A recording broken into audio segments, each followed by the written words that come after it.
everybody. First I want to say sorry that it takes us every time months to bring a new video out, but yeah, we have been very busy lately, we've been working a lot, we had a lot of things to do, so now part number 3 is coming. Last video I think it was, we just arrived to Gran Canaria we brought the Skye over from Mallorca, so we arrived. The plan actually was, after arriving, to fix the boat as fast as possible to go over the Atlantic. This plan we cancelled pretty quick because there was too many things to do. I put a new water maker in, not a new one, I put a water maker in. We got the solar panels on, we got new batteries, we did the full under boat like epoxy and anti-fouling and all these things, so it took quite a long time, and that's why we decided to leave not in February or end of February. We decided we're going in November, December. So what happened from end of February until now? We are already in December. A lot of things happened. Gemma left for the whole summer to England. She was working in England and staying with her family. I was working here in the south. Been working mostly for Canaria Aventura with climbing, kayaking, working in the water park, stuff like this. It was a lot of fun actually, and yeah, it was a good time. I will show you also a little bit in this video. Gemma came back months ago, more or less, but now she left again. She went to England for Christmas, so that's why I'm doing this video on my own. And she will come back on the 30th of December, just for the New Year's party. She will be back here on the boat, and then we have like 1 week to prepare Skye for the Atlantic crossing, but this later on. We've been anchoring like the whole summer, 5 months in Anfi del Mar. It was a very nice place, touristic place, but very cool actually with the boat, very nice bay. It was very close to the place where I was working, so I didn't need a car, that was good. And I did a lot of day sailing trips with friends. I did also a lot of single-handed, really enjoyed it. The evening, just doing sail up, going out 30-40 miles, staying out there for a night and come back the next day. Really enjoyed it, so this all now. Have fun.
Bar's open.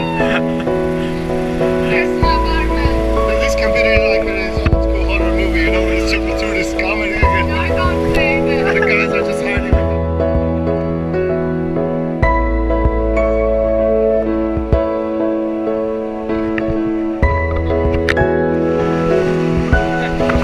After the set is okay.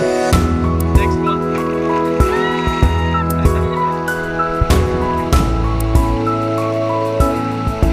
I'm not talking about you.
As you can see, Skye is on dry dock.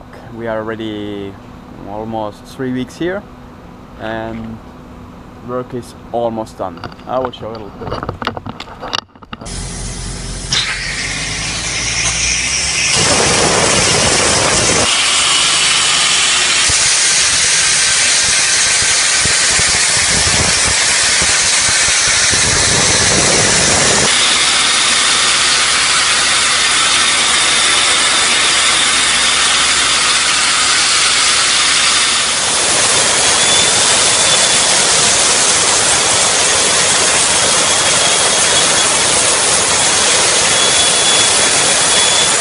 on the down part of the boat we did sandblasting. That means we took all the old anti-fouling away and also the old epoxy. We went until the gale coat. After this I replaced everything with new epoxy. We have 8 layers of epoxy. Finally I grinded the epoxy that we had a very smooth surface again, and now it's actually prepared for the copper coat. I decided to try out the copper coat. If it works or not we will see in the next few years. Here we have it ready because we changed the posts. So here it's ready. The rest of the boat we have to do still. Also on the keel was sandblasted until the iron. So it was a hell of a work to also put the epoxy on and grinding until everything is very smooth again. Again a broken rudder, as you can see here.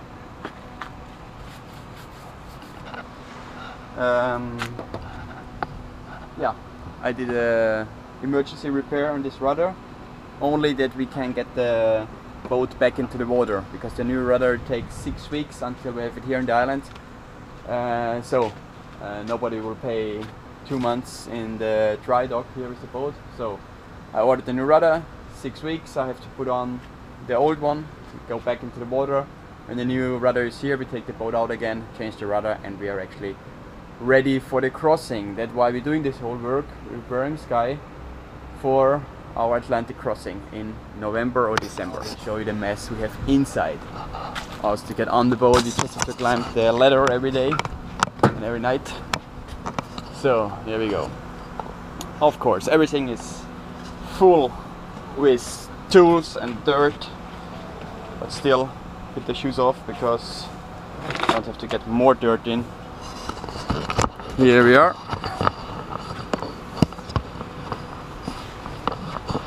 So here we have already part of the floor. I cleaned already the top part a little bit after sandblasting because everything was a big mess up here, so now it looks quite okay. But now I will show you the inside. So here we are in the inside, what was used to be the inside. After seeing the problem with the rudder, I decided also to do a matrix check all the keel bolts and also all the fiberglass and all the construction here. Didn't saw anything wrong. We have some cracks here, but the problem is on this part here we have direct access to the hull of the boat. Everything what is this gray color here, because this is repainted with some gale coat, and it's not like here what is actually the second part what they're glued together. Here we're directly on the boat, and the problem is here that this paint goes off and get cracks. So now in the beginning you don't see actually, if you see cracks here everywhere, if this cracks is actually a damage from the boat or is only some cracks from the paint.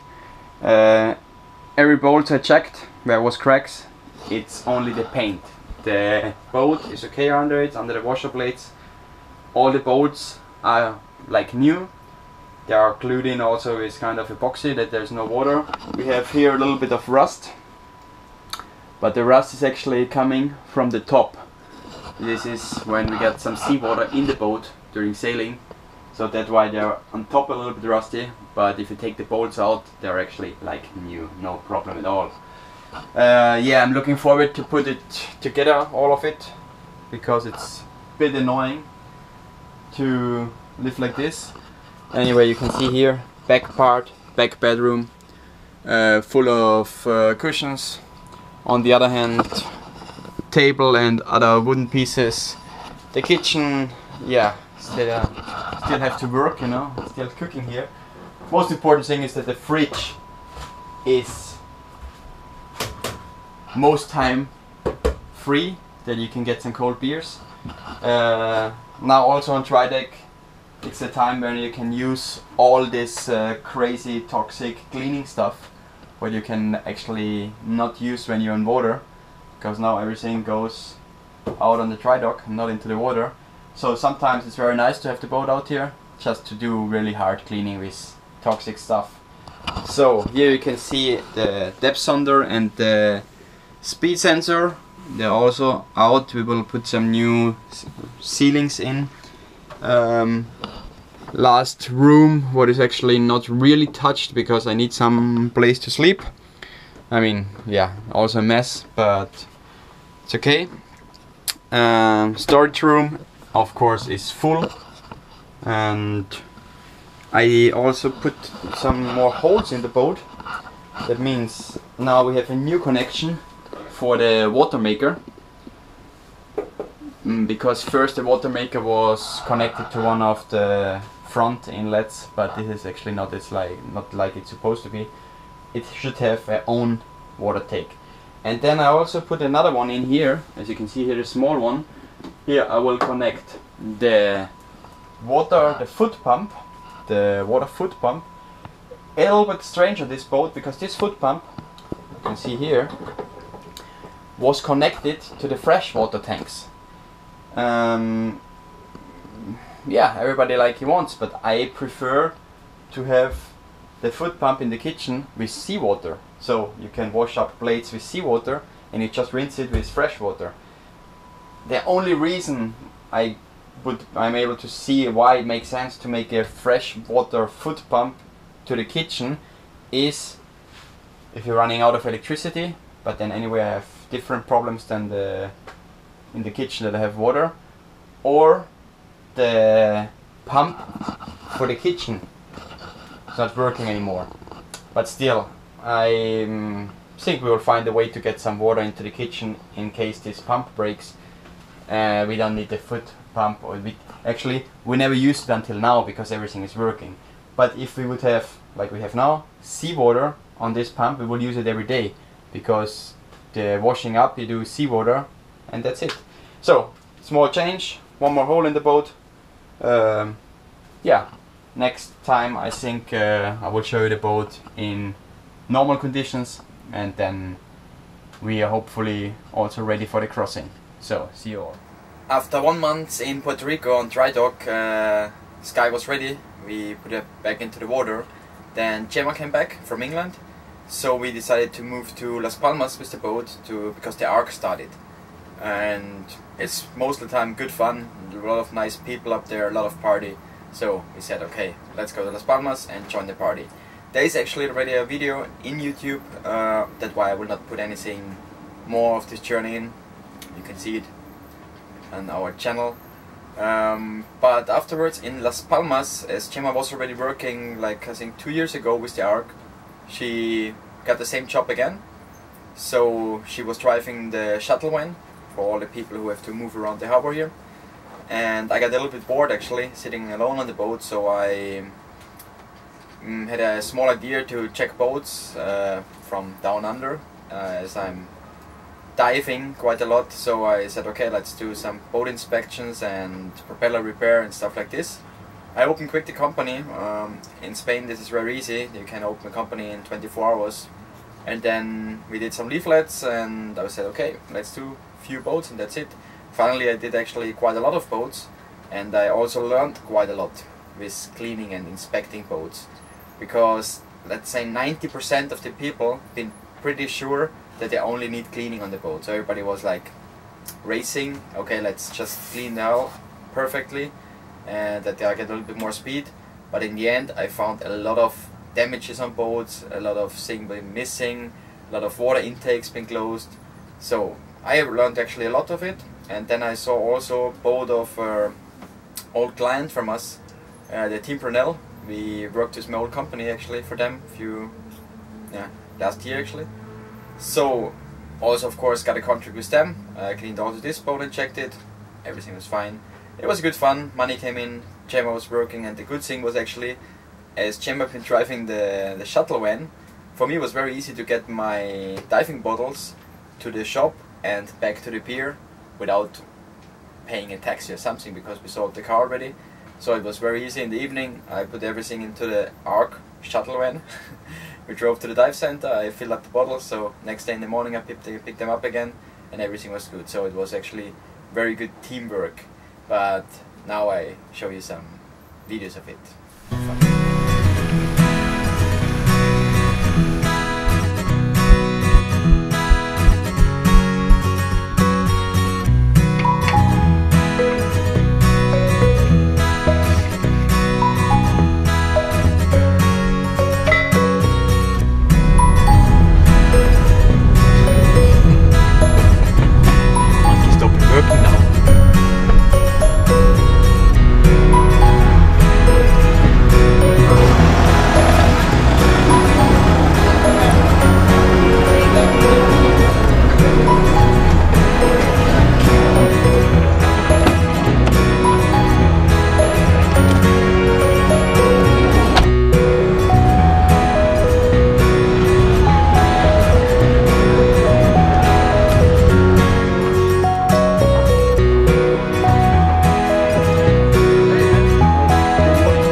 How many people living here?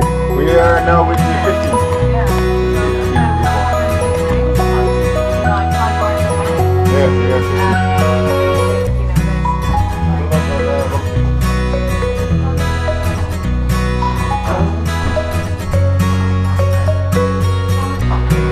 Yeah, go on. Let's move on.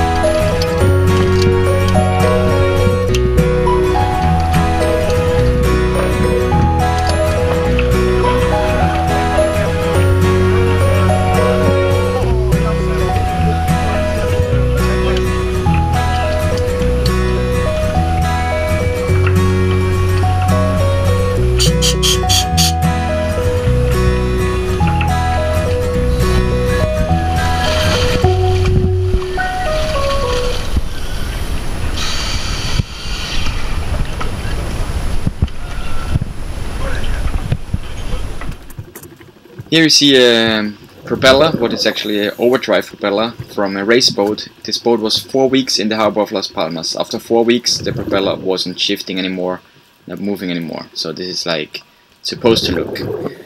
Yeah, this happens in 4 weeks in a harbor.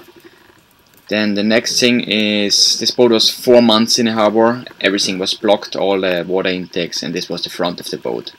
So 4 months in the water, I don't know what happened there, but usually I don't use my diving knife to clean boats. In this case it was a little bit different. Yeah, after a while working, also got this boat clean, at least that I have normal water line again. This was also a race boat, 4 weeks in the harbor of Las Palmas. It was clean, but the wheel here was not turning anymore, so just a little bit cleaning and it was free again. This was also a little bit surprised. There caught some plastic band. And yeah, I think they've been also pretty happy that I got it off the boat. The next thing here is there's some, this actually I saw quite a lot, cracks on the keel. People are pretty nervous about this, and I wouldn't like it on my boat, let's say like this. But I think it's a problem of the construction, because on my boat actually, between the keel and the hull, there's some seeker flakes in between. So you have a little bit of a moving part, let's say. Here it's directly connected, even the outside, so you put the epoxy over, and the epoxy of course is not flexible, so every small movement the epoxy cracks and you get water in and it starts to rust. This is quite crazy. To change the anode of this sail drive, you have to take off the propeller. To take off this propeller, you have to take off the blades, and you have to dismount the whole propeller. I don't know if there is anode in 2 pieces for the sail drive, but the original one is 1, so you have to dismount everything. As long as you don't lose anything, it's fine. If you lose some parts, yeah, in this harbor you will not find anything on the ground, so I was lucky. This was more or less what happened the last months here in the island. There's some more stuff, but I think the video is very long enough, so let's cut it here. The other stuff I put in the next video. The next video now will come out pretty soon, because on the 6th of January we will leave Las Palmas for the Atlantic crossing. And yeah, our Atlantic crossing will be very special. It will take us around 2 to 3 months, but this I will explain you in the next video. If you like our videos, just subscribe to our YouTube channel, and also you can go to Facebook and to 3.SY Skye and follow us there. Okay, thanks for your support and see you later. Take care, bye bye.